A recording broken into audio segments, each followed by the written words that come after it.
आपकी थकान को ताजगी की खुराक। रेडियो मधुबन 90.4 FM, सुनते रहिए, मुस्कुराते रहिए।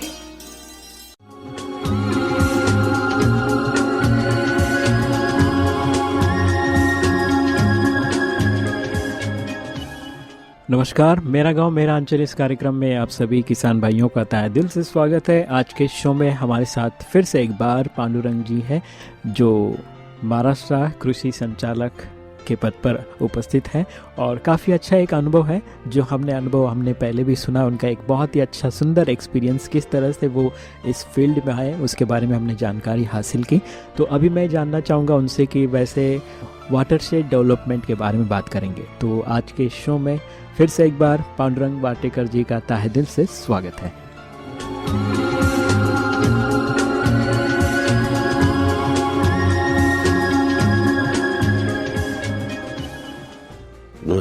नमस्कार। वाटरशेड डेवलपमेंट के बारे में हम जानना चाहेंगे आपसे। ये तो वाटरशेड डेवलपमेंट का जो ये योजना है हमारे देश में अभी सभी राज्यों में ये चल रही है। इसमें इसको IWMP कहते हैं या वसुंधरा विकास कार्यक्रम बोलते हैं। अच्छा। इंटीग्रेटेड वाटरशेड डेवलपमेंट प्रोग्राम कहते हैं। मुझे लगता है कि ये बहुत ही इम्पोर्टेंट विषय है कि इस विषय के बारे में हमारे किसान भाइयों को हम बहुत ही डिटेल इन्फॉर्मेशन देते हैं, क्योंकि ये जो प्रोग्राम है भारत सरकार का जो प्रोग्राम है वाटरशेड डेवलपमेंट का, अभी देश में 3-4 बरस से पहले शुरू हो गया है और ये सब गांव के लिए विकास के लिए है।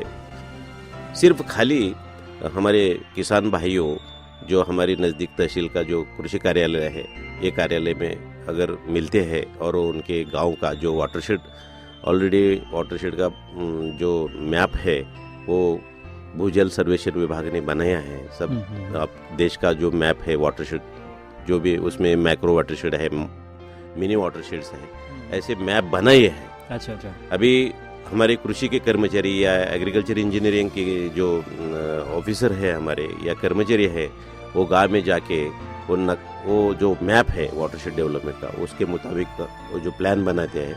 और वाटरशेड डेवलपमेंट का ये मीनिंग है कि हमारा ये जो गांव है, गांव का भी रचना ये वाटरशेड डेवलपमेंट के मुताबिक किया है। अच्छा। जो भी वर्षा का पानी आता है वो गांव में, वो गांव की पूरी मालकी होती है। ऐसा वाटरशेड बनाया है पहले से ही, उसका अरेंजमेंट ऑफ विलेज ऐसा ही बनाया है। तो हमें क्या करते हैं कि इंजीनियरिंग के वास्ते थोड़ा सर्वे करके उसको अधिक साइंटिफिक बेस बनाते हैं और जो भी पानी वो वाटरशेड में गिरता है, बारिश का पानी जो गिरता है उसका मैनेजमेंट हम करने लगते हैं और टॉप से बॉटम तक हम उसका जो ट्रीटमेंट है वो सॉइल का ट्रीटमेंट है, उसमें बंड का ट्रीटमेंट है, उसमें नाला ट्रेनिंग का ट्रीटमेंट है, उसका ड्रेन निकालने का ट्रीटमेंट है। ये जो 5-6 ट्रीटमेंट है वो वाटरशेड में हम देते हैं। और ये सब जिसको बांध बंदिस्ती कहते हैं, हर एक छोटे प्लॉट का जो पानी है, हम ऐसा एक बेस है उसमें वाटरशेड डेवलपमेंट एक बेस है कि हम सॉइल को उस जगह से नहीं हिला देते। अगर उस जगह से सॉइल हिली तो वो जो पीक के लिए या क्रॉप के लिए वो जगह अच्छी नहीं होती, उसकी फर्टिलिटी निकल जाती है। तो हमारा बेस है कि सॉइल जिधर है उधर ही रखे और उसके मुताबिक हम छोटा बंड पहले डालते हैं, छोटा वो ड्रेन करते हैं, जहाँ भी वो सॉइल वहाँ रखे और थोड़ा पानी भी उधर रहे। और ये पानी जमीन में जाएगा, थोड़ा मॉइस्चर जमीन के अंदर रहेगा और वो जो हिली एरिया में जो हमारा जो क्रॉपिंग पैटर्न है वो क्रॉप के लिए वो मॉइस्चर या वो सॉइल अच्छी तरह से वो उपजाने के लिए या वो फसल निकलने के लिए बहुत ही इम्पोर्टेंट रहती है। इसके वास्ते पहले हम ये वाटरशेड डेवलपमेंट सॉइल को हम जगह से हिला नहीं देते। दूसरी जो है वो जो हिलती है, अगर भारी वर्षा होती है तो हिलने की जो वजह रहती है कि जो अगर बहुत स्लोप है तो स्लोप उसका मेंटेन करते हैं। तो अच्छा, उस चीज को मेंटेन कर सकते हैं। हाँ, उसको बांध बना के छोटे बांध बना के उसको मेंटेन करते हैं और वो सॉइल जहाँ भी रखते हैं। और थोड़ा वो बंड अगर बनाते हैं और बंड के बाजू में 30 सेंटीमीटर या 45 सेंटीमीटर का, तब जो वाटर है, बारिश का वाटर है, वो भी वो प्लॉट में रखते हैं। और बाद में ज़्यादा होता है तो वाटर वो बाजू में ऐसा उसको सांडवा निकालते हैं हम, बंड के सांडवा निकालते, वो प्लॉट से सांडवा निकलते हैं और सांडवा के चलिए दूसरी जगह पे बेचते हैं, वो पानी दूसरी जगह जाता है। ऐसा करके करके वो गली में जाता है। गली में थोड़ा एक छोटी नाली रहती है या छोटी रिवर रहती है ऐसा, और वो नाली पे या रिवर पे छोटे छोटे बांध लगाते हैं और पानी उधर रखते हैं। तो फिर भी पानी अगर ज़मीन की चाहिए तो वहाँ से किसान भाई लिफ्ट कर सकते हैं और ये फसल की पानी दे सकते हैं। ऐसी वाटरशेड डेवलपमेंट की जो काम है अभी आज देश में, जो ये IWMP अंडर चल रही है, बहुत ही बड़ी मात्रा में चल रही है। मेरी विनती है किसान भाइयों को कि ये जो अगर काम करे तो हमारी जो वर्षा जो मौसम है, वर्षा का जो मौसम है, बारिश का जो मौसम है, हर बरस में 3-4 महीने की रहती है, और वो जो पानी का अगर मैनेजमेंट हमने अच्छी तरह से किया तो पीने के लिए या क्रॉप के लिए या जानवरों के लिए ये पानी का हम अच्छी तरह से, इतना पानी गिरता है लेकिन हम अभी उसकी तरह साइंटिफिक देखते नहीं, साइंटिफिक तरह से देखते नहीं कैसा उसको वीर का जो पुनर्भरण है वो कैसे करें, जो नाली में पानी कैसे स्टोर करें, और जो थोड़ा छोटा छोटा ये टैंक जो है, टैंक कैसे कर सकते, छोटे छोटे टैंक कैसे कंस्ट्रक्ट करें। अगर इसका जो तरीका हमने ढूंढा, इसके लिए खाली किसान भाइयों का इकट्ठा होना, उसका सब सम्मति वो गवर्नमेंट को देना और उसका प्रोजेक्ट बनाना, और इसका ये लैंड वाटरशेड डेवलपमेंट का ऐसे गांव में ऐसे वाटरशेड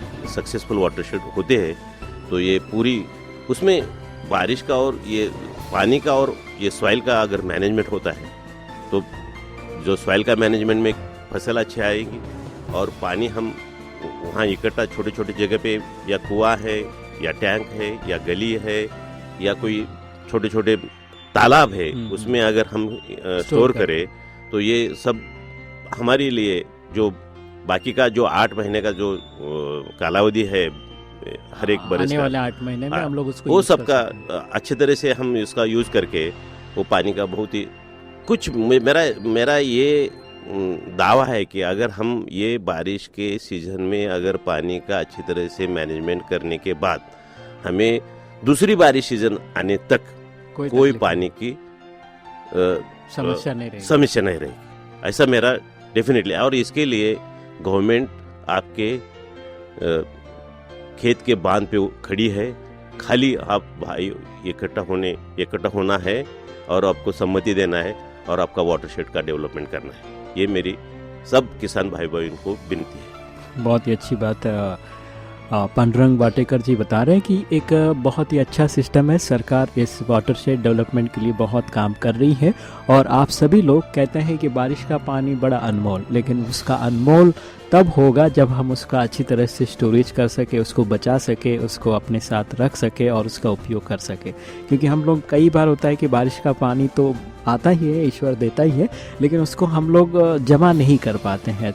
लेकिन जब बारिश आती है तो उसका पानी का अगर हम लोग अच्छी तरह से नियोजन करते हैं तो हम निश्चित हो सकते हैं आगे 8 महीने के लिए। तो इसीलिए सरकार भी इस पर काम कर रही है। और जैसे कि पांडुरंग वाटेकर जी बता रहे हैं कि सिर्फ आपको इकट्ठा, बहुत बड़ी बात है कि किसान जिस गांव में रहते हैं वो सारे इकट्ठे मिलकर सरकार के पास जाएं या कृषि विज्ञान केंद्र में जाएं या जल विभाग के पास जाएं, जहां पर इसकी पूरी योजना, इसकी पूरी ट्रेनिंग दी जाती है। तो आप सभी लोग मिलकर जाएं, उसका ट्रेनिंग लेवे, और इवन आप अपने खेती में भी बारिश का पानी को स्टोर कर सकते हैं। बहुत सारे ऐसे वैज्ञानिक तरीके हैं, खाली समझना है और उसका उपयोग करना है। बहुत बड़ी बात यह है, और यही सरकार भी चाहती है कि आप इकट्ठा मिलकर आइए और अपने गांव के विकास के बारे में सोचे समझे, और बारिश के पहले ही उसकी तैयारी करेंगे तो बारिश का पानी का पूरी तरह से आप सदुपयोग कर सकते हैं। बहुत ही अच्छी बातें हम पांडुरंग जी से कर रहे हैं, और भी बहुत सारी बातें हम करेंगे। और अगर बहुत ज़्यादा ही आपको अगर पानी की तंगी है तो वर्तमान समय में बूंद बूंद सिंचाई का जो टिबक सिंचन जिसको कहते हैं, वो भी एक अच्छा सिस्टम है जिसके बारे में हम थोड़ी देर के बाद बात करेंगे। लेकिन अभी लेते हैं एक छोटा सा ब्रेक और सुनते हैं एक बहुत ही प्यारा सा गीत आप सभी के लिए। आप सुन रहे हैं ब्रह्म कुमारी का सामुदायिक radio station radio Madhuban 90.4 FM। सुनते रहो, मस्कराते रहो।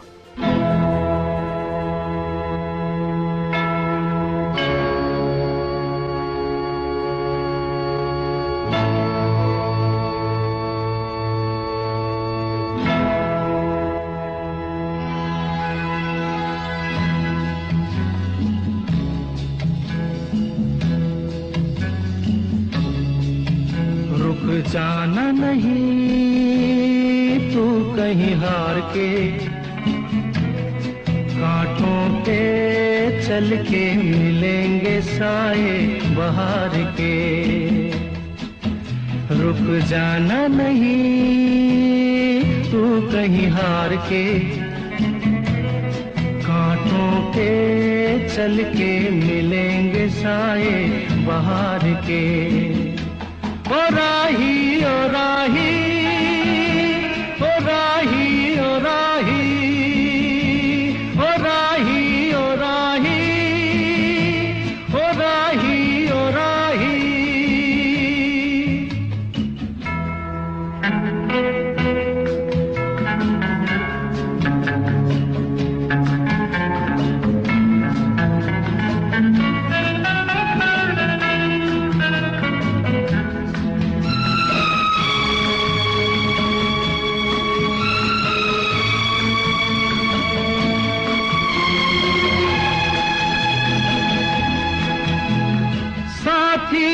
कारवां है ये तेरा इम्तिहान है, साथी न कारवां है ये तेरा इम्तिहान है।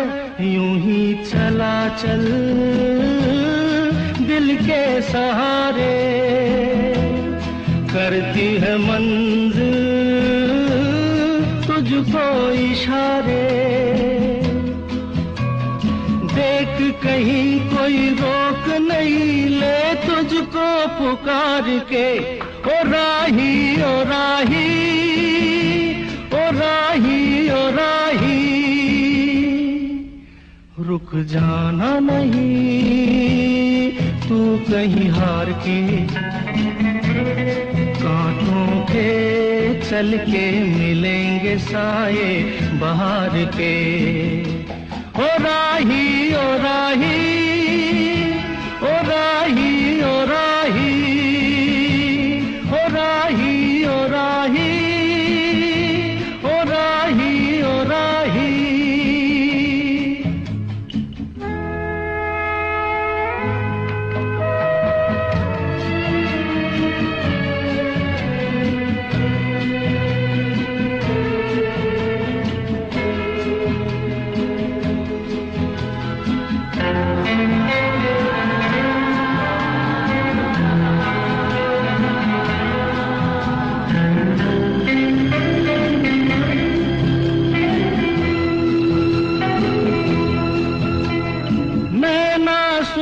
लिए हैं ये राहों के दिए हैं, नैना सूझो लिए हैं ये राहों के दिए हैं।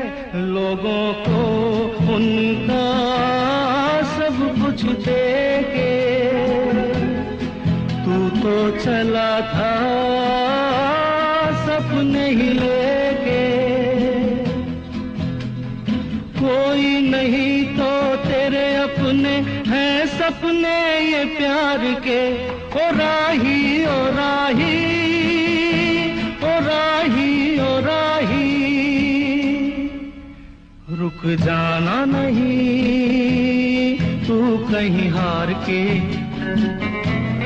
कांटों पे चल के मिलेंगे साए बहार के। ओ राही ओ राही ओ राही ओ राही ओ राही ओ राही ओ राही ओ राही।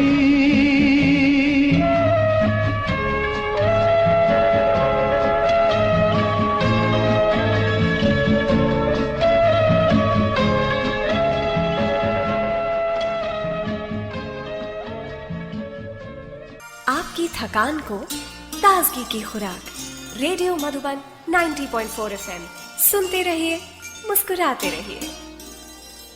नमस्कार किसान भाइयों, आप सभी का फिर से एक बार स्वागत है। और हमारे साथ है पांडुरंग वाटेकर जी, जो कृषि संचालक हैं, कृषि अधिकारी हैं और कृषि में इनका बहुत बड़ा योगदान रहा है। काफ़ी समय से इस फील्ड में जुड़े हुए हैं और बहुत सारे डिपार्टमेंट के साथ इनका ताल्लुकात है और ख़ास तौर पे किसानों के साथ, क्योंकि किसान खुद रहे हुए हैं। बचपन में ये किसानी करते थे और उसी के वजह से वो आगे आए और एक लक्ष्य लेकर आगे बढ़े हैं। तो किसानों के साथ जितना हो सके, किसानों को फ़ायदा हो, इसके बारे में वो सोचते रहते हैं। और हमने वाटरशेड डेवलपमेंट के बारे में बात की और उसके साथ में जैसे वर्तमान समय में आज सबसे ज़्यादा ज़रूरत है कि पानी को बचाए और कम पानी के द्वारा भी अपन खेती कैसे कर सकते हैं, बूंद बूंद सिंचाई से। तो बूंद बूंद सिंचाई का क्या सिस्टम है, कौन कैसे कर सकता है, छोटे किसान कैसे उपयोग में ला सकता है या बड़े किसान तो कर ही सकते हैं। तो इसका क्या उपयोग है और सरकार की तरफ से क्या योजनाएं हैं, कैसे हम लोग उसको ले सकते हैं। अच्छा, ये भी एक अच्छा योजना हमारे पास है। जहाँ भी मैंने अभी वाटरशेड के बारे में किसान भाइयों को बताया है कि पूरी तरह से ये भारत सरकार की योजना वाटरशेड डेवलपमेंट के लिए तैयार है। उसके लिए अनुदान भी है। खाली किसान भाइयों को इकट्ठा होके सम्मति देके कृषि कार्यालय को संपर्क कराना है और ये बाद में आपका वाटरशेड डेवलपमेंट का प्रोग्राम लेना है।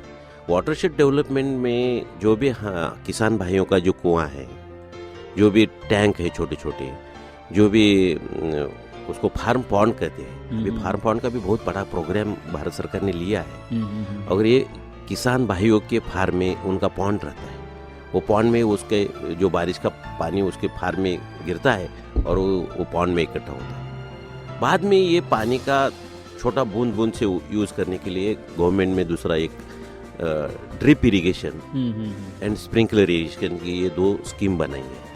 उसके लिए भी 50% का अनुदान गवर्नमेंट किसान भाइयों को देती है।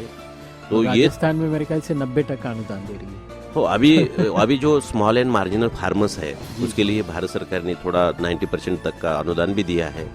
अनुदान तो चीज़ ऐसी है कि अगर किसान भाई आगे आते तो मैं किसान भाइयों को बता देते हैं कि ये सरकार ने, हर एक स्टेट सरकार ने, स्टेट गवर्नमेंट ने और ये भारत सरकार ने किसान भाई के लिए ऐसी योजना, सब योजना बनाई कि किसान भाई को अगर दिल से अगर वो किसानी करे तो उनको कोई भी समस्या, कोई भी पैसा खर्चा नहीं करना पड़ता है। कि इतना स्कीम है, जमीन तैयार करने से, फसल लगाने से, डेमोन्स्ट्रेशन लेने से, प्लांट प्रोटेक्शन करने से, तो उसका मार्केटिंग कैसा करे, मार्केटिंग की फैसिलिटीज कैसे, उसका प्रोसेसिंग कैसा करे, ये सब के लिए योजना है, अनुदान है।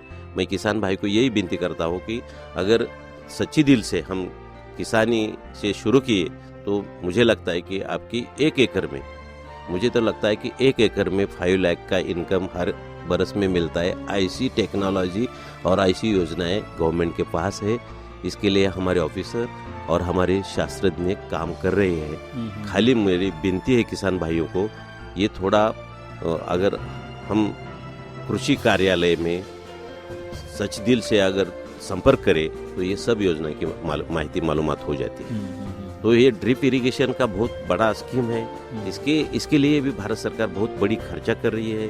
तो मुझे लगता है कि मुझे लगता है कि अभी ये चारे से या फ्लड से पानी देना हमारे किसानों ने अगर बंद किया और हम ऐसी शपथ ले लें कि ये जो थोड़ा थोड़ा पानी हमारे पास है, हमारे कुआं में है, हमारे टैंक में है, हमारे फार्म पॉन्ड में, ये सब पानी का वापर हम स्प्रिंकलर से या ड्रिप इरिगेशन से करें तो ज़मीन की स्थिति भी अच्छी रहे, फसल भी अच्छी रहे, उसका क्वालिटी भी अच्छी रहे और उसका जो यील्ड है, यील्ड भी अच्छे मिलता जाए।